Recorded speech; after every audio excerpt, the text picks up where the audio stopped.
বিয়ের পর কত বছর পর্যন্ত যে শ্বশুরবাড়িতে ইফতার আর ঈদের জামা কাপড় দিতে হবে আমি জানি না।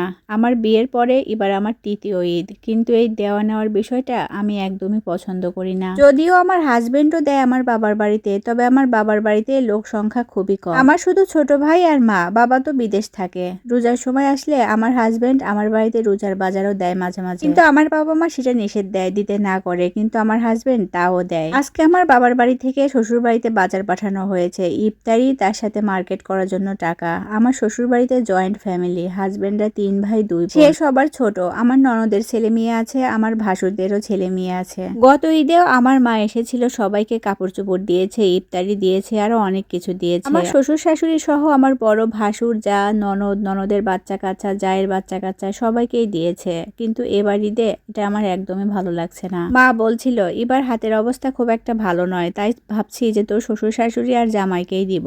অল্প কিছু ইফতারি, তার সাথে ঈদের সিমাই চিনি দিব, আর বেশি কিছু দিতে পারবো না। কিন্তু এই কথাটা আমি আমার শ্বশুর বাড়িতে বলতে পারছি না, কারণ আমার শাশুড়ি বলেছে যে আমার নাতিপুতিকেও দিতে হবে, তাছাড়া তারা মন খারাপ করবে। কিন্তু এতজনদের দেওয়া আমার পক্ষে সম্ভব না, মানে আমার মা এবার দিতে পারছে না। তাই আমি আমার ননদের বাচ্চাদের বাদ দিয়েছিলাম। ভেবেছিলাম তারা তো আর সরাসরি আমাদের পরিবারের সাথে যুক্ত না। কিন্তু এটা নিয়ে আমার শাশুড়ি আমাকে অনেক কথা শোনালো, আমাকে অনেকভাবে অপমান করলো। যদি দিতে হয় তাহলে নাকি সবাইকেই দিতে হবে, অথচ গত 2 ঈদে কিন্তু আমার বাবার বাড়ি থেকে সবাইকে দিয়েছে, আর এবার ঈদে শুধু দিতে চাচ্ছিলাম না। এসে বাধ্য হয়ে মাকে বললাম, মা আরো কিছু টাকা বাড়িয়ে দিয়ে সবার জন্য কিনতে হবে। এবার ঈদে আমি আর তোমার জামাই কোনো কিছুই নেব না, এই টাকা বাদ দিয়ে তুমি বাড়ির অন্যদের জন্য সবকিছু কেনো। এবারও আমার শ্বশুরবাড়ির সবার জন্যই কেনাকাটা করা হলো, তার সাথে ইফতারি আরো রোজার বাজার করা হলো, ফলমূল তো আছেই। আমাদের বিয়েটা ছিল সম্পর্কের বিয়ে, তাই আমরা বিয়ের পর থেকে চেষ্টা করেছি যাতে 2 পরিবারের সম্পর্কটা ভালো থাকে, কারোর মধ্যে কোনো মনোমালিন্য সৃষ্টি না হয়। এখন আমি খুব দ্বিধায় পড়ে গেছি, স্বামীকেও ছোট করতে পারি না, আবার বারবার বাড়িকেও না। মাঝে মাঝে মনে হয় এই দেওয়া নেওয়া যে কবে বন্ধ হবে, তবে একটু শান্তি পাই। কিন্তু শ্বশুর বাড়িতে দেখছি এটা খুব স্বাভাবিক বিষয়। আমার 2 ননদের বিয়ের 16 থেকে 17 বছর চলছে,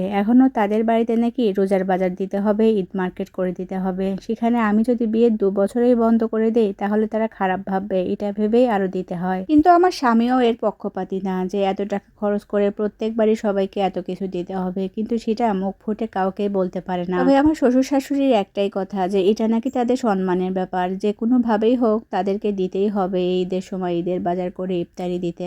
এই কথাগুলো শেয়ার করার একটাই উদ্দেশ্য যে আমার মতো বিয়ের পরে কে কে এই সমস্যায় পড়েছেন, কার কার শ্বশুর বাড়ির নিয়ম এরকম যে বিয়ের পরে ইফতারি সহ মার্কেট করেই দিতে হবে। এই গল্পটা যারা নামে একটা আপু লিখে পাঠিয়েছে। তবে সত্যি বিয়ের পর অনেক ডিস্ট্রিক্টে এরকম নিয়ম আছে যে ইফতারি দিতে হয়, ঈদের মার্কেট করে দিতে হয়, যেরকম আমাদের বগুড়াতেই কিন্তু এই নিয়ম আছে। আলহামদুলিল্লাহ আমার শ্বশুর বাড়িতে কিন্তু কখনোই এরকমটা দিতে হয়নি, আর এটা নিয়ে আমার শ্বশুর বাড়ির লোকজন কিংবা আমার হাজবেন্ড কখনোই কোনো কিছু বলেনি। মাশাআল্লাহ তারা অনেক ভালো। তবে অনেক জায়গায় এই নিয়ম আছে শুনেছি যে বিয়ের পরে এরকম ইফতারি দিতে হয়, কেনাকাটা করে দিতে হয়, তা না হলে তাদের সংসার জীবনে অনেক অশান্তি হয়। আরো কিছু আপু গল্প শেয়ার করেছেন, তাদেরটা আমি সময় করে পড়ে তারপর অবশ্যই শেয়ার করব। তো ভিডিওটা কেমন লাগলো অবশ্যই কমেন্টস করে জানাবেন। আল্লাহ হাফেজ।